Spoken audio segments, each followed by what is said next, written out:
Welcome, everyone, to this week's episode of Awakening with Lindley Rose. I am here in Paris, France. I've been here for about a week and a half, and I wanted to share a little bit about my reflections in this conversation I'm having with my good friend Jessica Rueger, coach, author, guide, amazing human being. And we are such generators, with human design type of a generator, where I really do best when I'm responding. And when I come up with videos and ideas and things on my own, it's just not the same. And so I love having conversations with people where we can ask each other questions and get real insights and answers in real time. So that's what this is going to be. So thank you for joining me, Jessica. You're welcome. I mean, as a generator, also with sacral authority, I totally hear you and I'm happy to be of service. Yes, you get it. We get each other. We had such an extraordinary time together before you left. It was so beautiful and spontaneous. And we sat right here on this porch.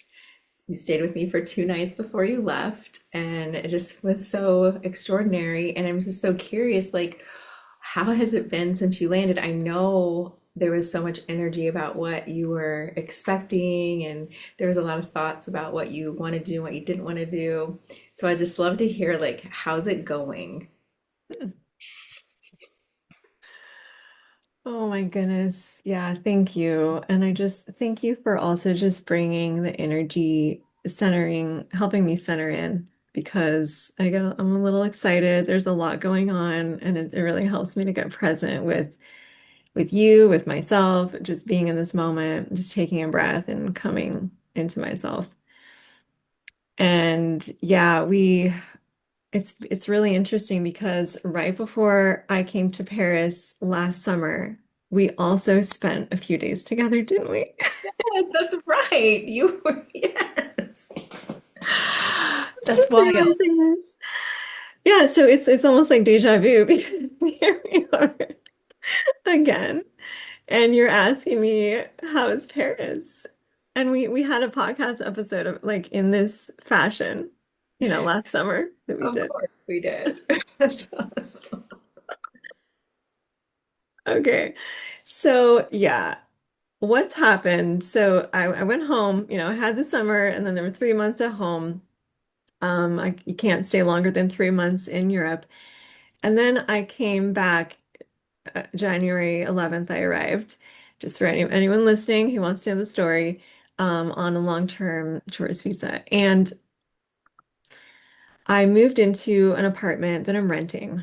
And so as I moved in, and this is my first permanent, well, temporary permanent place that I've lived for the past 3 months. Well, actually, the past 6 months, because I actually moved out of my house 6 months ago in the Charleston area. And all my stuff is in storage. And then I've just been house sitting and pet sitting ever since. So it's a very new feeling to come into my own apartment with no pets. There's no animals here. I keep looking for the cat or the dog. And it's like, no, it's just me. So, and then also my kids. My kids aren't here. So it's like, where are the kids? Where are the pets? It's just me. And yeah, so let me take you from the plane. So I got on the plane and I felt like coming home. I felt like I was coming home. I just can't even describe it. It just felt like I'm going home. Here I am. I made it. I made it home. And just something about Paris felt so in alignment, so right. And ever since being here, it's felt that way. It's just constant validation, reassurance, like, yes, I'm supposed to be here. And I look around and I can't believe this feeling. I've never felt this actually, to feel so like I'm living the life I'm meant to live in a big way. It's really amazing. So I had my friend pick me up, who I met last summer, and he drove me here. And came in to this apartment and just fell in love. It's a great apartment. I love it.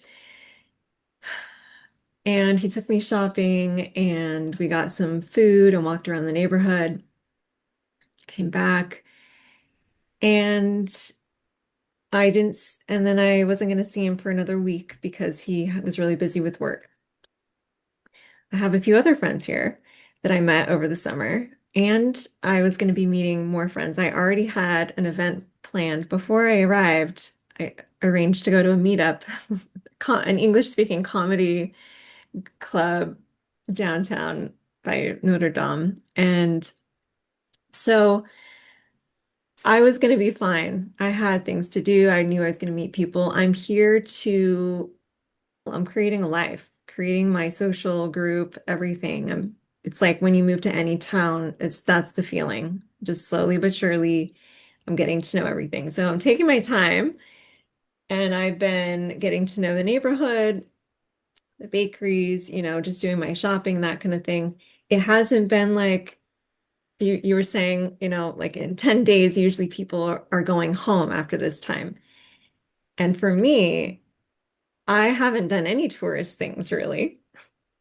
I haven't felt like a tourist at all. It's really just been getting to know my new home. Me about like where are you going for coffee or what's your favorite spots already? Tell me about your neighborhood. Okay. Okay, so yeah, there've been, I mean, some surprising things. So I'm really just staying open and being curious about everything that comes up. So my first main have been going for runs because it's a small apartment. I really need to get out and, so I don't feel like closed in and claustrophobic. I need to get out and run. So I've been going for these runs in my neighborhood. And my neighborhood is kind of on the outskirts of Paris. It's really not in the middle, but there's a lot of dog poop and gross things on the sidewalk You got to that be very present. you wouldn't really think. Yeah, when you're thinking about Paris, it seems so beautiful and perfect. There's so much magic. But my neighborhood it's really just it's not the beauty that you would think in on the sidewalks. Like they don't really take care of their sidewalks very well here. So I'm running along these streets, not in the middle of Paris, feeling like I'm in just totally in the city. I'm not in the tourist area at all. It's really just what does it feel like to live here? And I'm asking those questions like, what are the people like?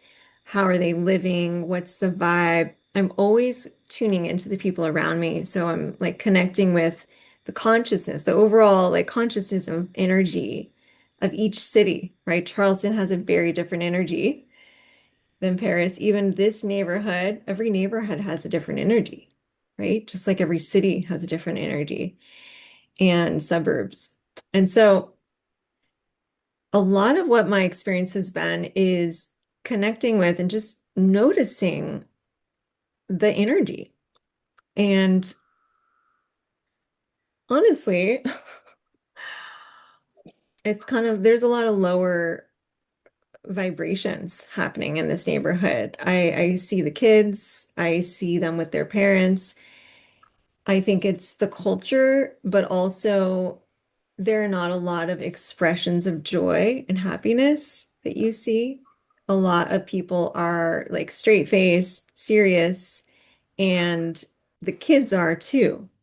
And the way that the parents talk to the kids, just that I've noticed so far, is it's just like a very serious vibe. And it actually makes me a little sad for the kids. I wouldn't want to raise my kids here because there's just not a lot of joy and happiness. And I know it's winter and I know it's cold and there's a lot of gray. There's just not a lot of sunshine. It's just very different than Charleston. Charleston is very sunny. And then you have the beach and the openness and the expansiveness. And Paris has the river, but in the middle of the city, there's not a ton of openness. There's a lot of buildings. and there's a lot of shade, and there's not a lot of sun.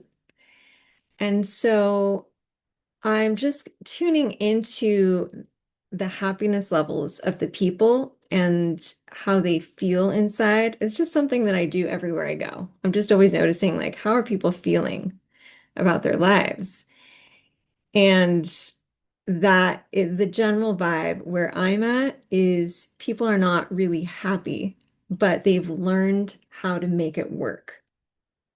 Yeah. What an awareness to be observing that. And, I know you very well and can imagine what your vibe can bring. Like how just being present with yourself, looking out for dog poop, and how you can contribute to the field. So And maybe you're right where you are, just to bring that energy up with your daily run, getting to see the same faces. And this, if you go at a certain time every day, you're going to see oftentimes the same people. And, I just imagine you going, and what a beautiful way to get to know the community by getting up and going for a run and yeah. notice the rhythm and the timing of things. And yeah, children on their way to school with their parents, being stern with them Mhm. is an experience. Yeah, that is exactly the perfect segue into this other issue that's been coming up for me, which is because I've always been so aware of my surroundings ever since I was a kid, that led me to feel very self-conscious. And that caused extreme social anxiety for me when I was a preteen, teen, young adult, where I would turn bright red having conversations. I couldn't actually focus on the people I was talking to because I was so focused on how they would perceive me and just tuning into everyone around me and not really being in myself.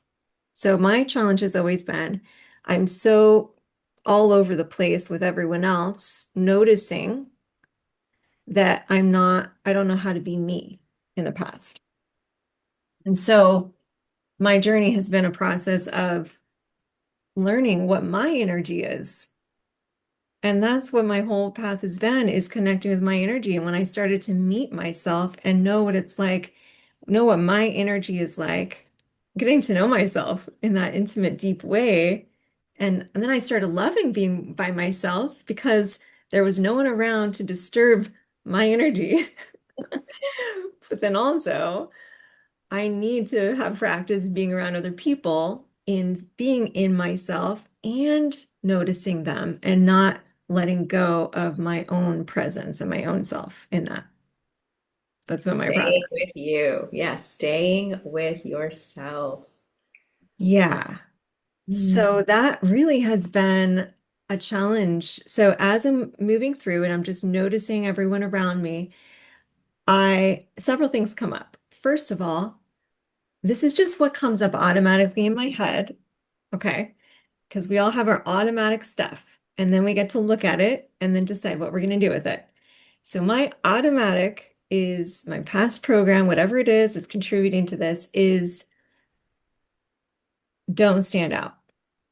It's a voice that says, don't let them know that you're an American and that you're not from here. You got to blend in, you got to hide, right? Be like them so they don't see how you're different. Okay, that's just what comes up in my mind as I'm connecting with that right now. So I'm on the metro or I'm walking on the street and I find myself straight face, not make eye contact, or if I do, it will be with this almost like serious, like cool face that I'm putting on. And I'm Show us. really, Show us that face it's like, I don't know, I of can't the do it. mirror. Yeah. And it's like, definitely don't smile and definitely don't smile at other people or by yourself, or don't look up at something and take a picture, right? Don't stand in the middle of some place.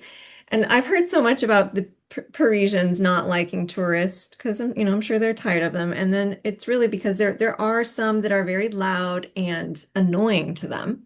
And so they have this image of tourists, and I just don't like being judged as a tourist and have this negative perception of me. I want to be seen for me. And so there's this part of me that's like, try to blend in. But then as I was leaving today, I was taking a little video, which I'm trying to document what's really coming up for me in the mirror as I'm leaving. And I'm just going, okay, I got my big jacket on, got my hood. I want to hide today. I don't want to blend in. And I was about to walk out the door. And then I was like, wait a minute, maybe I can make a different choice. What if what if it's okay for me to be me? And actually, what if this whole thing is so ridiculous, trying to blend in because I don't blend in, because I never will blend in, because I'm the only one with red hair. Like, so physically, I look completely different here. Of course, that's going to give it away right there that I'm a tourist or I'm an American. I just don't look like the people here. Dark hair, black Or coat. Irish, or maybe you're Irish or Scottish. Yeah, maybe. But yeah, like so Sure. completely different, just like I felt when I was living in Brazil, just like I felt when I was living in Mexico and Spain, completely different than the people. They all had dark hair and I stood out. So even in the US, I felt like I stand out. I come to these countries, here I am with this voice in my head saying to fit in and blend in. Don't let them see you. And what's that doing? That's causing me to contract, to tighten, to get small, to suppress my light, my smile, my natural joy that's coming out. I'm always looking around at people like naturally and noticing who is looking, also looking around, wanting to connect with someone. And then when you make eye contact with someone who's present, that's a beautiful feeling. And you can have a moment and smile at each other. But because of this voice, I had been kind of just hiding and wanting to blend in. Mm. Robbing everyone.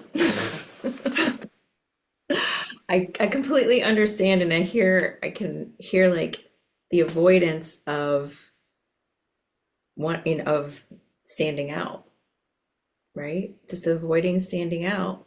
But what do you fear will happen? Like, were you able to look at that when you made that choice to do it differently today? Like, have you realized what that programmed way of being has been like protecting you from, perhaps?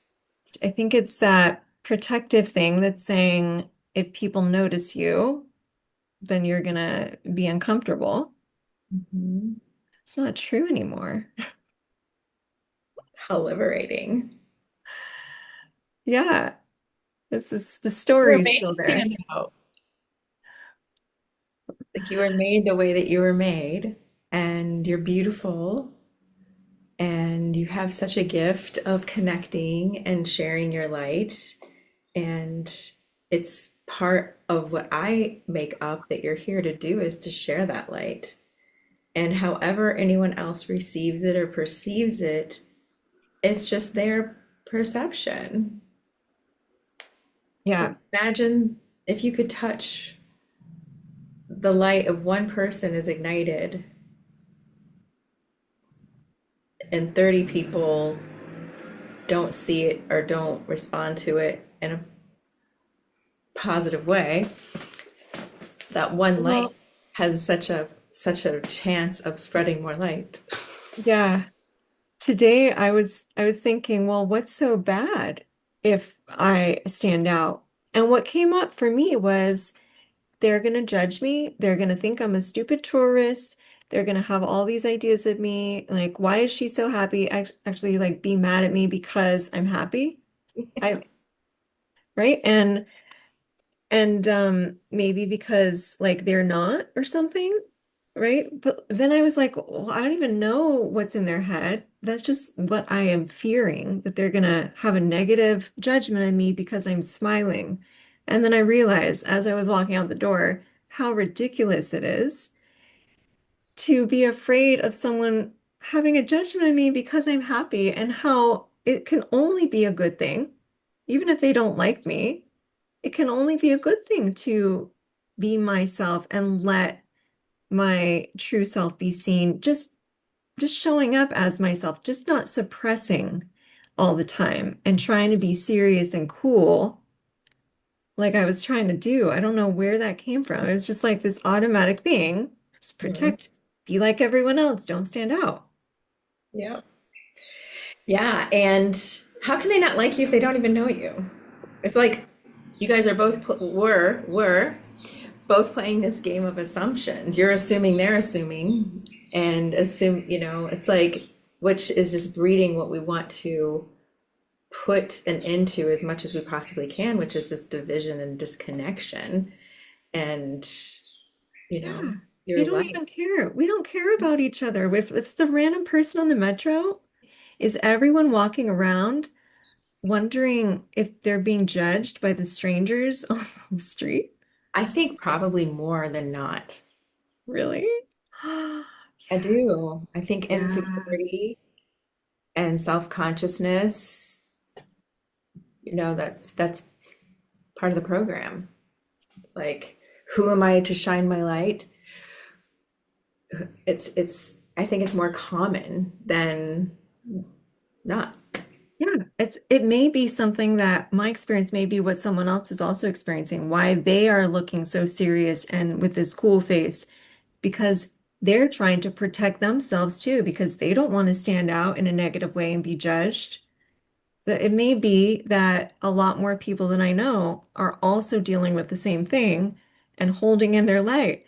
And Mhm. just imagine, this just came to me. What if everyone just dropped that mask? And how would, just say like one metro car, if everyone dropped their mask just for a moment, what would it look like? Would you see people smiling? Would you see people connecting? It's almost like uncomfortable for me to stand next to all these people on a metro, especially the crowded one that I just took home today.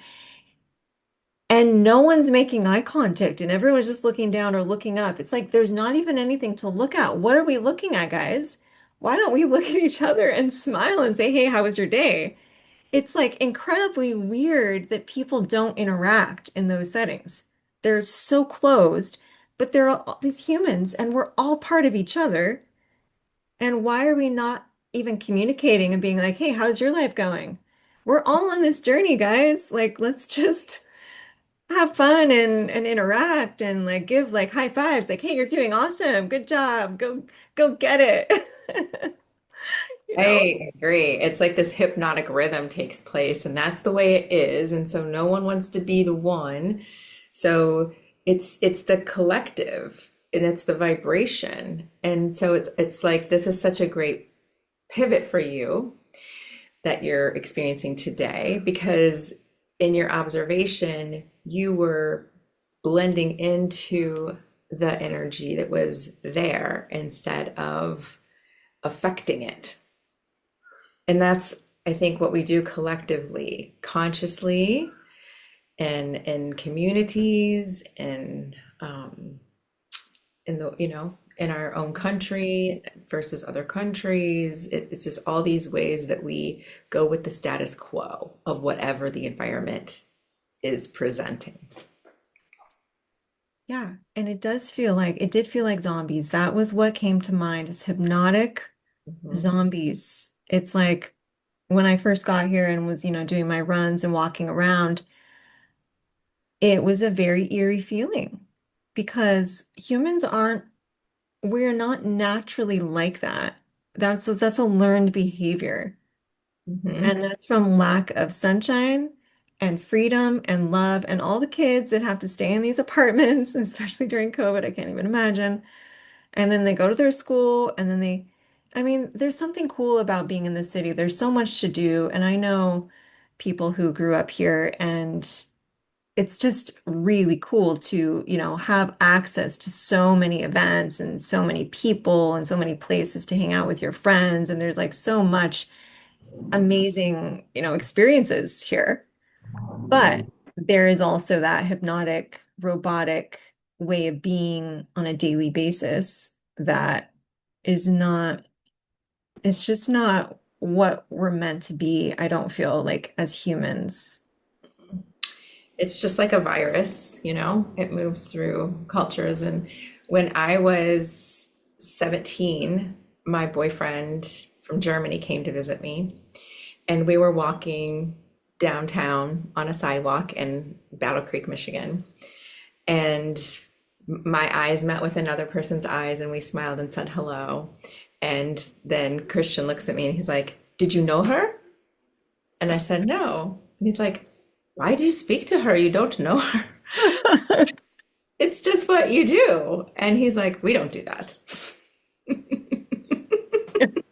Yeah, Germany was definitely very similar. 1987. Oh my gosh. Yeah. I thought it was Just crazy that I would actually speak to someone who was a complete stranger and smile at them on the street passing them by. so would you be open to sharing that experience you had one time where you connected with this guy that you passed by? Oh, sure. That was Oh, one of my incredible. favorite memories. Yeah, let's Yeah. let's talk about that for a sec. Yeah. So I would go downtown. When my daughter was young, I was a single mom since she was like almost 3. And so when she would go with her dad every other weekend, I would go dancing with friends. And so I would go downtown Charleston and just like go to the clubs, like get ready at 9ish, out by 10. In those days, I'd probably have a glass of wine while I was getting ready. And then we would go downtown, and I'm with my friend Rachel, and there's this beautiful customs house. So we're on East Bay, walking past the customs house, about to cross Market on East Bay, and we go to this really great wine bar before we went dancing. And we were just walking and chatting, and then I saw this man who was walking and chatting with his friend, and he was on the other side of the street. So we were on this side of East Bay Crossing Market, and they were on that side of East Bay Crossing Market. And here we meet. We just were drawn to each other. We saw each other. I'd never seen this person before in my whole life. And I just felt like I don't even know how to explain it. It was just this desire came over me, and it was met by his desire, and we just approached each other and we made out right there standing in the street. He had a British accent. I do remember that. And we made a little greeting, but then we just went in and we just like made out, and it was extraordinary. It was sensational, and there was the most amazing thing next. We just like went on with our night. Like they did not, it wasn't like, "Let me get your number. What's your name?" It was none of that. It was just this moment where it was we were the only two that existed, and we were passionately kissing one another. And then when it ended, we just were like, wow, what just happened? And then they continued on and we continued on, and my friend and I were like, she's like, "Do you know him? Who is that? What?" And he was like so good looking. And we were just like unattached. And it was just this extraordinary experience that has only happened once like that in my whole life. And without, I've made out with other guys that I didn't know, but we would hang out and talk after or something, or I like just, on the dance yeah. floor. But this was just a very unique, incredible experience that I Yeah. love having the memory of. I think back on this story when you told me, and I was like, I just can't believe that actually happened, where you're really just walking with your friend and then see a random guy that you've never met before. As you get closer, do you say hi? Does he say anything? How does it happen? Like you just fall into each other and just start kissing? Yeah, the best way I can explain it was like a scene in a movie looking back on it, where it was just this magnetism that happened. And we just went with it.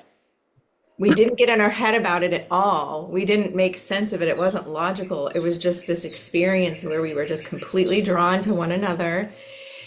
And like it was almost like we both met each other in that same energy, and it was undeniable. And Amazing. then we Yeah. left in the same energy of just like, that just happened. That's possible. Incredible. This Yeah. is what I love. Yeah. So it's like being so open to the people around us that we will go and make out with them. No, just kidding.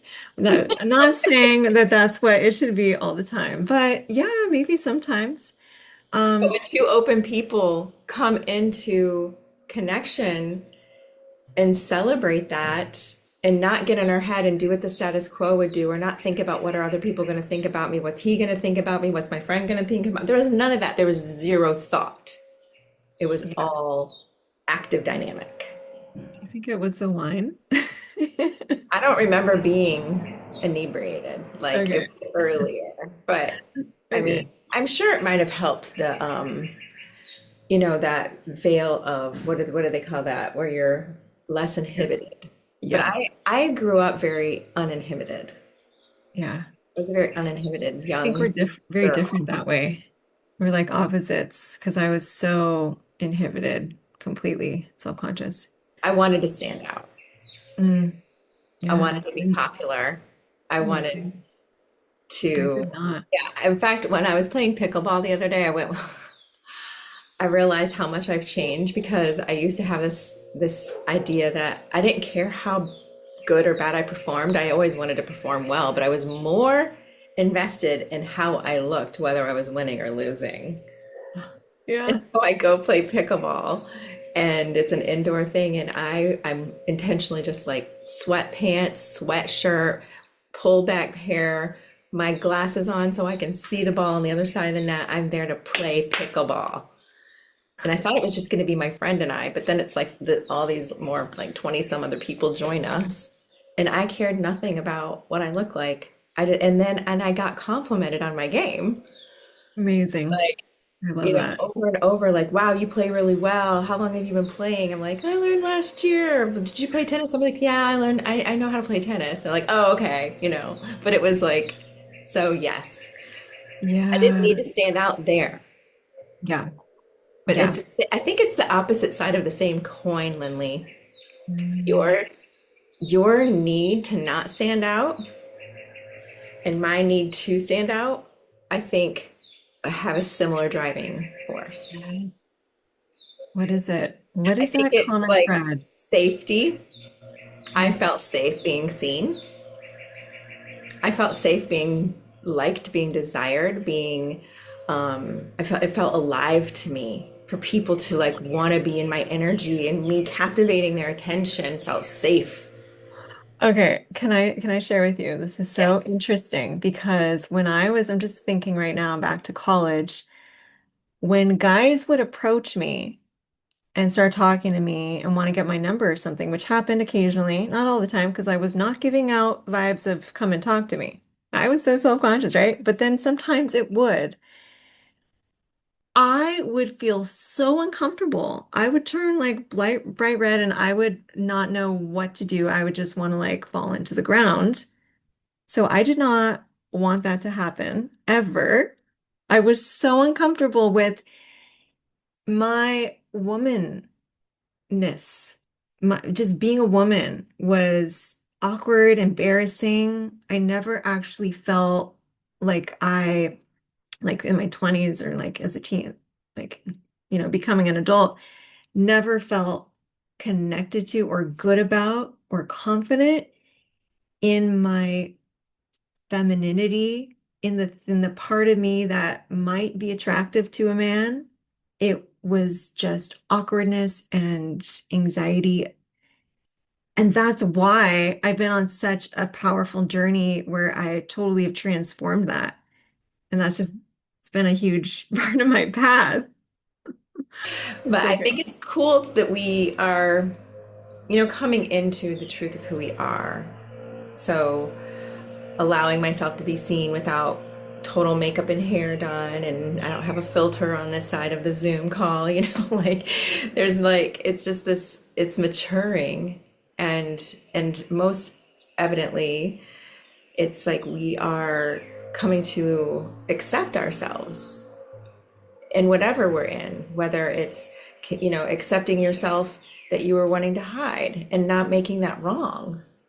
And Hmm. then naturally coming to, oh, I don't want to hide myself anymore today. I'm going to go out and I'm going to change my jacket and I'm not going to wear the coat with that covers me all the way up. And I'm, I'm going to let myself be seen and I'm going to move through because Yeah. either one is uncomfortable. Like, how comfortable were you really hiding and having the Right. thoughts that you were having versus how comfortable are you allowing yourself to be seen? They're Yeah. both uncomfortable, and one's gonna like support us into more of what is true, and one's going to prevent us from accessing more of what is true. Well, it's interesting because I feel that when I am, maybe it's in spring or summer and I'm wearing a dress that I like and I have no problem being seen, I feel the best.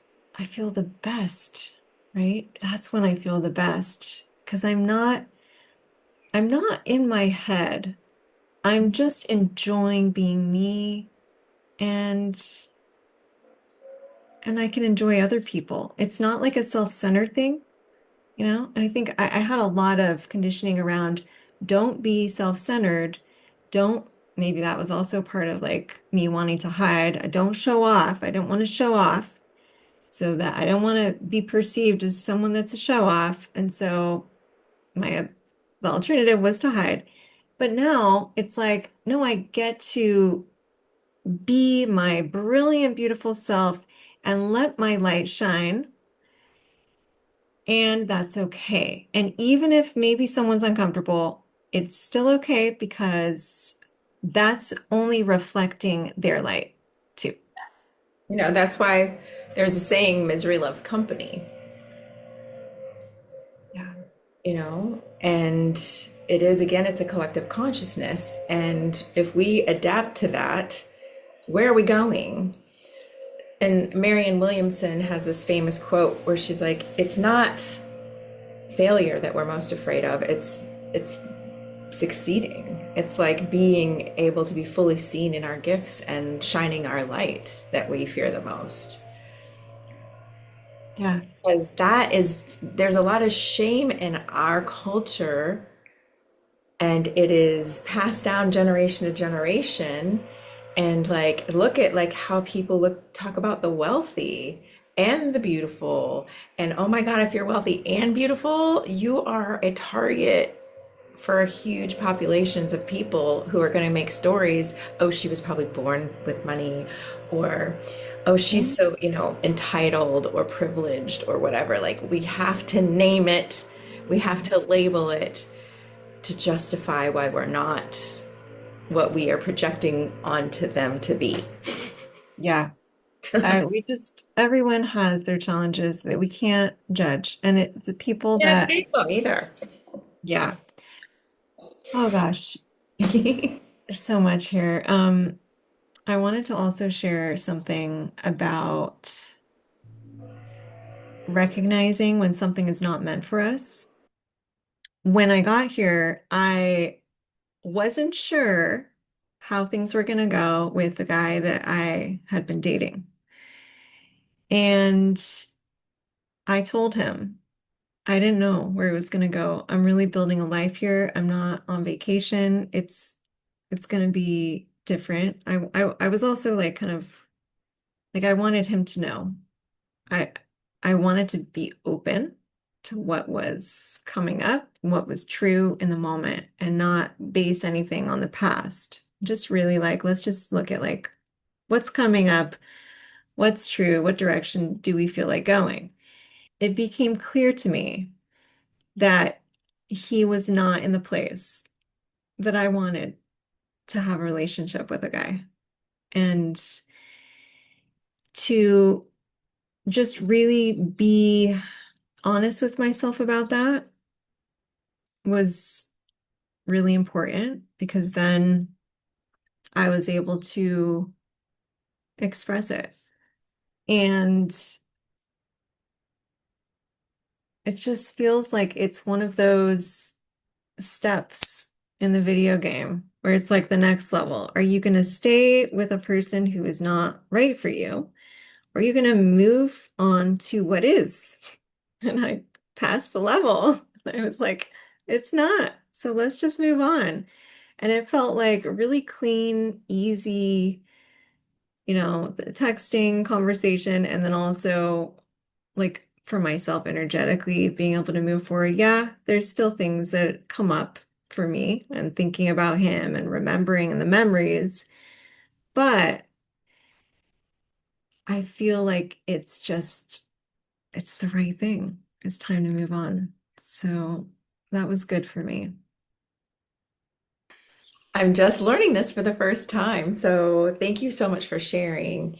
And thank you for honoring your truth and where you are now. And like we can celebrate that it happened. It's not bad or good or wrong or right. It's just like, wow, that was extraordinary. Like that kiss, but yours lasted longer, And it doesn't have to keep mimicking what it was. It gets to change forms and you get to have your feelings about it. Like, congratulations. Yeah. Thank you. And I think the most challenging thing for me that I've noticed in the aftermath or the like the like after that happened is these my insecurities coming up. And as I'm walking down the street thinking, oh, he wasn't able to show up for me. And is that because there's something wrong with me? And so looking at the way that my inner critic is trying to get me, it's almost like he was asleep. I guess I see him as a guy, my inner critic, this little blob with a megaphone. Hey, you're not worthy. But it's like, yeah, the opponent, right? Yeah, it's it was asleep. I wasn't really dealing with it too much. And so I'm so grateful that these insecurities that were inside me are just coming up to be released even deeper and letting go and just getting to a more self-confidence and more connection with my true worth in a deeper way and really feeling that.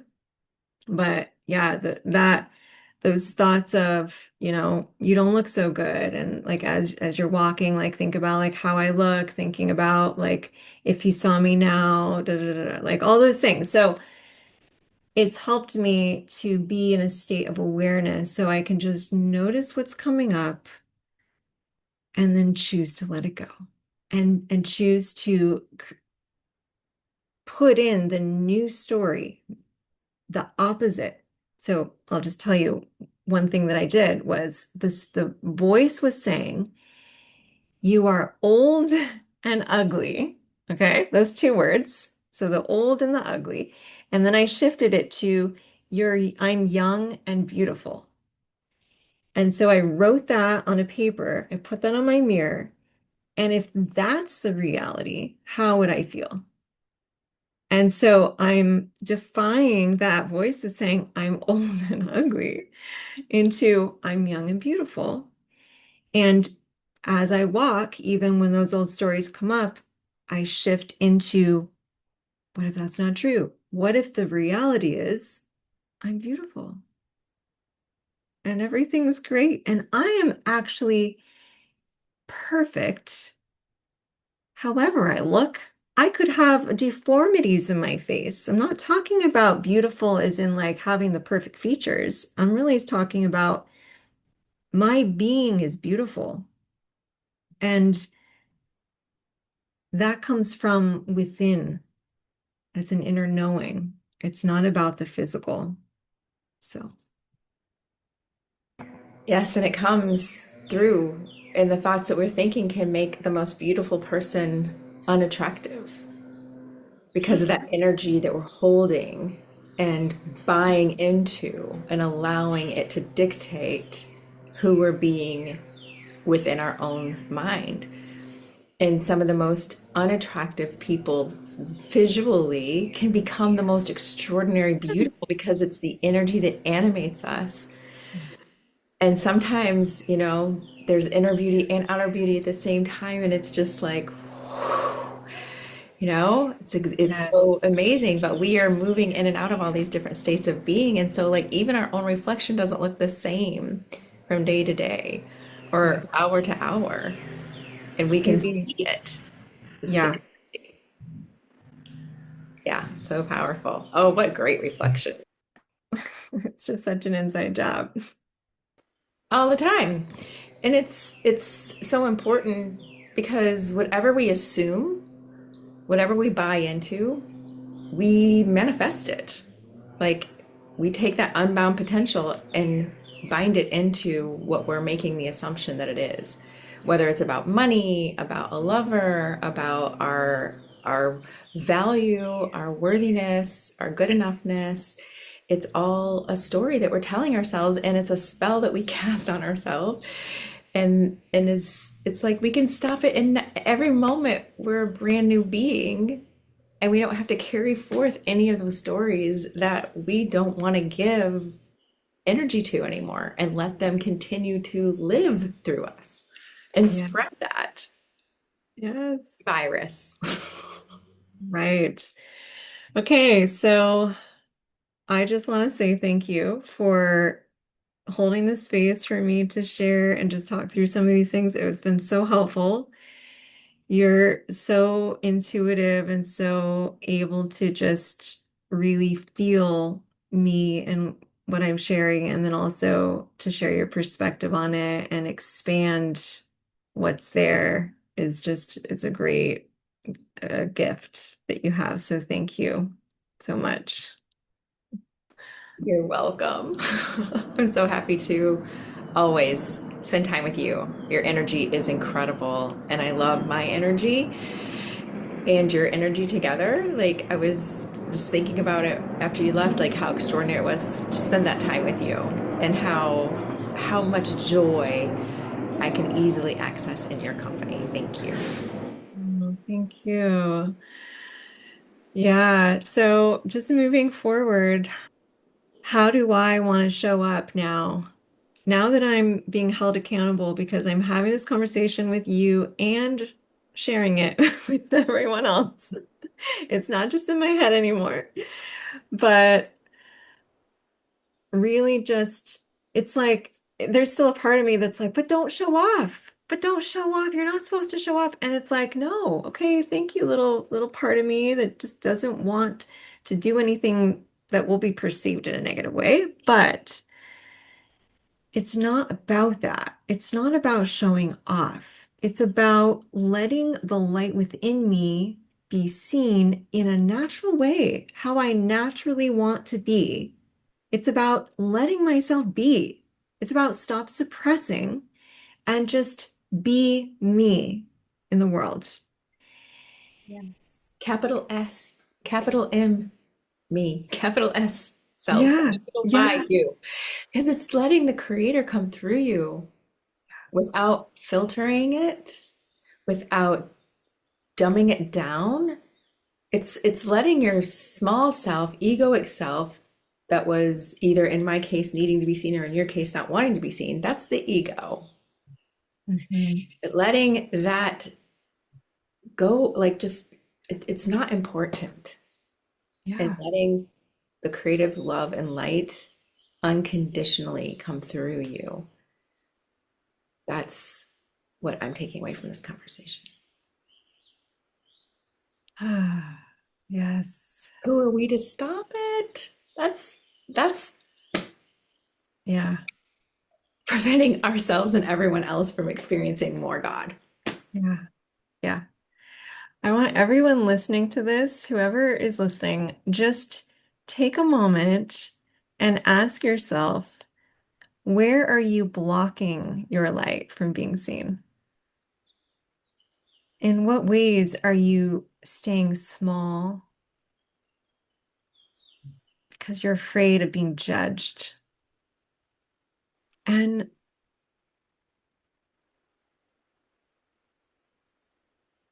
have compassion for that part. You can love that part. You can thank that part of you trying to protect you, But then also, it's time to let your light shine. It's time to be more of you without the shame. And just imagine if we all did that starting today, how that would shift things in the world. What a vision to enroll everyone into. Mm. When we each liberate ourselves, it's like looking over, imagine looking over Paris from a satellite, like way up there over like Google Maps or something. And it's like the city is dark. And one person makes this decision to shine their light. And how you can just see, imagine lights going bing, bing, bing, bing, bing, bing, bing, bing, bing, and lighting up the city. The city of love.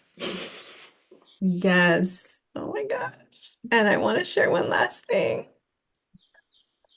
This red-headed American is gonna light up Paris. Yeah. So this all comes full circle because growing up, my family had a family motto and a family scripture. And do you want to know what our family scripture was? Yes. Matthew 5:16. Let your light so shine before men that they may see your good works and glorify your Father which is in heaven.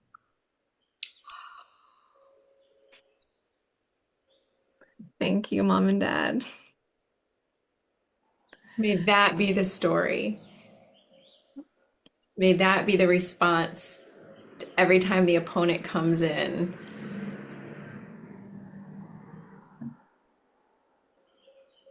Yeah, it's amazing.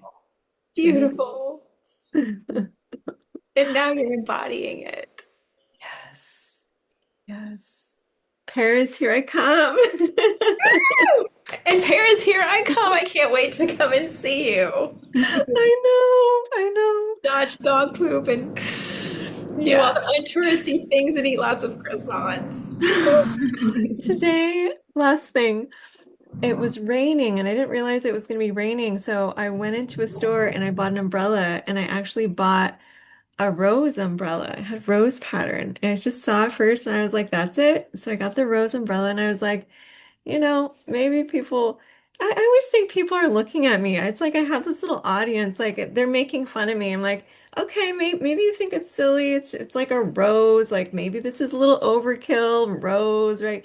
But it's like, but this is a fun game for me now. I'm finding the rose symbols everywhere I go. So I'm just gonna go with it. I got the rose umbrella. I walked out of the store. 2 seconds later, I see all these people holding up their phones. I turn and look, and there's this huge rainbow in the sky. And I got a picture of it with my rose umbrella that I just bought and this rainbow. And rainbows to me are our sign of angels, a sign of I'm on the right path. And it was just such a magical experience in that moment. So I'll just leave with that. I just want to say that happened today when you made a decision. The Yeah. sign followed Yeah. your you caused a new effect. Mm. I love it so Yeah. much. So magical. Okay, so we can all do that. Every single one of us can go out into the world and drop the mask, drop the coolness, drop the trying to protect yourself. Maybe that worked for a time. It doesn't need to be you moving forward. We can decide to be more of the light. And that's just going to expand ourselves and our own experience of life. And it will also affect those around us. And we all know this world needs more light. So, Absolutely. Thank you alrighty. for sharing yours. Thank you for sharing yours. And thank you for this call. And thank you all for listening. And have an amazing day. And we'll see you next time.